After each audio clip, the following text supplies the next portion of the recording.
फिलहाल मैं थोड़ा से फजील साहब पास आऊँगा जॉर्डन को लेकर के। जॉर्डन में जो सूरत-ए-हाल है 2 तरह के सवाल उठ गए हैं, यहीं पे अभी जो बहस चल रही है हमारे जो व्यूअर हैं उनमें। एक तो ये कि कहा जा रहा है कि अगर जॉर्डन में जैसा कि फजील साहब हम आप बात करते रहे कि अगर जॉर्डन में तख्ता पलट होता है तो इसका फ़ायदा जो है वो ज़ाहिर है कि हिज़्बुल्लाह को मिलेगा, हमास को, फ़िलिस्तीन को मिलेगा, ईरान और इसका इनको ये होगा।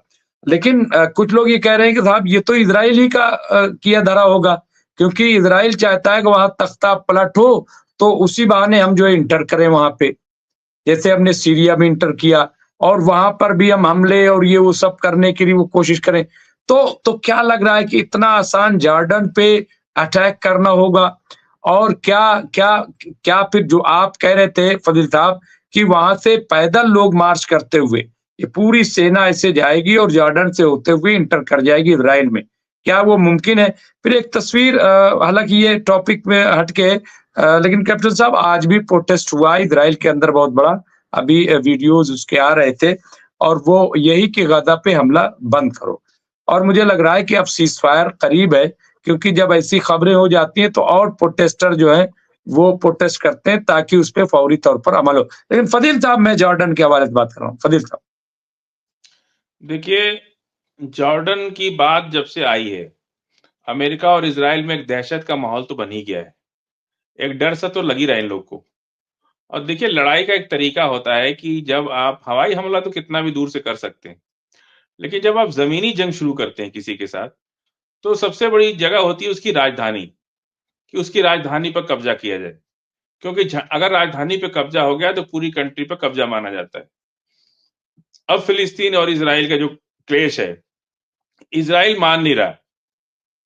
जब तक कि फ़िलिस्तीन को अलग राष्ट्र की मान्यता नहीं देता और ये कौन वहाँ का लीडर बनेगा, कौन सरकार बनाएगा, ये इज़राइल का मसला नहीं है, ये फ़िलिस्तीन का मसला है।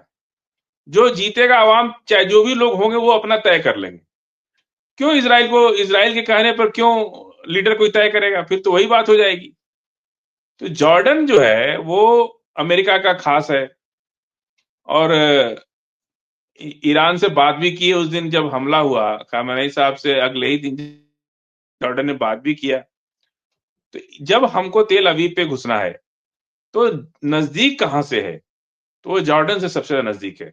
हूतीज़ नहीं आ सकता, बहुत दूर है, हमास भी दूर है, हिज़्बुल्लाह भी दूर है, सबसे नज़दीक जॉर्डन है और जॉर्डन से शायद 2-250 किलोमीटर या और उससे भी कम होगा और जब वहाँ से सेना चलेगी, तो युद्ध करेगा इज़राइल भी और जॉर्डन में लोग कम होंगे, हमास के लोग ज़्यादा होंगे, हिज़्बुल्लाह के होंगे, हूतीज़ के होंगे और भी जो लड़ाके इस युद्ध में शामिल होना चाहते हैं, वो सब अंदर-अंदर कुछ ना तो प्लानिंग चल ही रही है ना इन लोग की। ऐसा थोड़ी है कि ये लोग हाथ पे हाथ रख के बैठे हैं। तो जॉर्डन को अपना एक बेस बना करके वहाँ से नज़दीक लड़ाई जो है जल्दी अपने फैसले पे पहुँच जाएगी। देखिए, जॉर्डन की जब हम बात करते हैं तो आप सोचिए पूरा इज़राइल, मतलब फ़िलिस्तीन अलग राष्ट्र नहीं, पूरा इज़राइल पे कब्ज़ा करना। अगर आपको परमानेंट सॉल्यूशन चाहिए और आज जो इज़राइल की स्थिति बहुत पीछे है, बैक फुट पे है वो, डरा हुआ भी है, दबा हुआ भी है। तो अगर ये नहीं मानते हैं, जैसा मैंने कहा कि लंका जलने के बाद भी रावण को एहसास नहीं हुआ कि हमारी स्थिति क्या है, वो फिर भी युद्ध करने के लिए बेचैन थे। उसी तरह से अगर ये नेतन्याहू नहीं मानते हैं और अमेरिका फजील ने साहब कुछ नहीं किया, 1 मिनट जब मैं पूरा हो जाए, 1 1 मिनट मिनट बस और 20 सेकंड और लेते, रुक जाइए। तो अगर जॉर्डन में सब लोग इकट्ठा हो करके लड़ाई तो आर-पार की होनी है। आज हो चाहे 20 जनवरी के बाद हो। लड़ाई तो मिडिल ईस्ट का फैसला मिडिल ईस्ट में जो खतरे मंडरा रहे हैं ना लगातार, पिछले 40-45 साल से मिडिल ईस्ट का हर कंट्री, छोटा-बड़ा सब कंट्री खतरा महसूस कर रहा है। उस खतरे को अगर समाप्त करना है तो इज़राइल से आर-पार करना ही पड़ेगा, ये सबको पता है। दूसरी बात, कैप्टन साहब ने कहा कि ईरान में गृह युद्ध जैसी कुछ हालात हो जाएंगे। वो हो चुका है कैप्टन साहब। आप वहां पे हिजाब का मामला सुने होंगे। हिजाब के लिए कुछ लड़कियों को तैयार किया अमेरिका ने, वेस्ट मीडिया ने कैसे दिखाया उसको। इवन खेल के मैदान में भी उसको ला दिया, नेशनल सॉन्ग को ईरान के खिलाड़ियों ने मना कर दिया। इतना अंदर तक घुस गया, लेकिन कैसे वो कंट्रोल हो गया। तो एक उन्होंने अपनी आइडियोलॉजी भी नहीं बदली, उनके सामने झुके भी नहीं और उसको मिनिमाइज कर दिया। तो ये सब तो ईरान में बहुत पहले से अमेरिका सब कुछ कर चुका है, कुछ बचा ही नहीं अब करने के लिए। 100 एयरक्राफ्ट से 3 तरफ से हमला किया ईरान के ऊपर इजराइल ने। बहुत से लोग तो रात को सोए नहीं कि सुबह उठेंगे तो मालूम चलेगा कि ईरान खत्म हो चुका है, प्लेन हो चुका है। लेकिन जब सुबह उठे तो कहा कि अरे ये तो कुछ हुआ ही नहीं। तो लोगों ने फोन किया खामानी साहब को और कहा कि भाई हम लोग चाहते हैं आप ही लीडर बनिए और हम आपके साथ हैं। बहुत से लोग तो रात को इंतजार में थे कि आज ईरान खत्म हो जाएगा। 100 एयरक्राफ्ट बहुत बड़ी चीज होती है, लेकिन ईरान की सीमा में घुस नहीं पाए वो लोग। जी मुमताज। कोई आपको रोक नहीं रहा था, मैं आपको रोक नहीं रहा था। मैं तो सिर्फ ये कि ये हम भी बात कहते हैं, लेकिन ये इज़राइल डरा हुआ है, इज़राइल घबराया हुआ है। ये ठीक है, हम हेडिंग भी लगा देते हैं, सब कुछ है, सब चलता है। भई नेतन्याहू तो हो सकता है कि ऐसा हो, लेकिन मतलब सीरिया में 700 एयर स्ट्राइक कर दी, तो क्या ये घबराहट का नतीजा है? या वो जिस तरह से मैं जानना चाहता हूँ, सीरिया में वो बफर ज़ोन से आगे तक चला गया। आज वहाँ पे हेलीकॉप्टर तक लैंड कर दिया दमिश्कस में। तो और आप देखिए मुसलसल जो है गाज़ा पर आज भी हमला कर रहा है। क्या मतलब कहाँ कैसे आपको लग रहा है? मैं ये जानना चाहता हूँ कि मैं ये मानता देखिए, हूँ।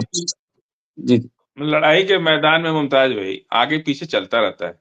और ये सही कहा आपने कि सीरिया में जिस तरह से वो बॉम्बार्डमेंट कर रहे हैं, ये उनकी घबराहट है, बहुत बेचैनी है, जल्दीबाजी बहुत है उनको। यही होता है। जैसे जल्दीबाजी आप ट्रेन में कूद के सीट पकड़ लेते हैं कि इस सीट पे तो हम सोएंगे। कुछ देर बाद आ जाता है पैसेंजर की तो हमारी सीट है भैया, आप तो खाली कर दीजिए। कभी कभी आपने देखा होगा ना ट्रेन के अंदर कि लोग कूद करके सीट जो है छेक लेते हैं और कुछ जाके लेट भी जाते हैं। 5-10 मिनट के बाद लोग आते हैं, कहते हैं भैया ये खाली कीजिए, हमारी सीट है। ये ह्यूमन नेचर है। ये जरूरी नहीं है कि कोई बहुत बड़ा राष्ट्रपति प्रधानमंत्री है तो वो इस नेचर से अलग है। हमारे बीच के लोग ही प्रधानमंत्री राष्ट्रपति बनते हैं और कैसे बनते हैं ये सबको पता है। तो ये कोई जरूरी नहीं है कि आप ये उनका जो है 700 स्ट्राइक कर दिए तो जीत गए। अभी 700 स्ट्राइक कर दिए तो इनका भी तो कुछ नुकसान हुआ होगा ना। ऐसा थोड़े है कि 700 गोला तो इनका भी खर्च हुआ होगा। अगर आप हमको दौड़ाइएगा ना मुमताज भाई, तो हमारे साथ साथ आपको भी दौड़ना पड़ेगा। अगर आप हमको भगाइएगा और हमको पकड़ने के लिए दौड़ाइएगा, तो जितना हम दौड़ेंगे ना, उतना ही आपको भी दौड़ना पड़ेगा। आप बच नहीं पाएंगे। जितना हमारी सांस फूलेगी आपसे बचने के भागने में, उतना ही आपको भगाने में आपकी भी सांस फूलेगी। आप नहीं बच पाएंगे। ये जान लीजिए, जितना कष्ट हमको देंगे उतना कष्ट आपको उठाना पड़ेगा। यही लड़ाई का तरीका होता है। जी।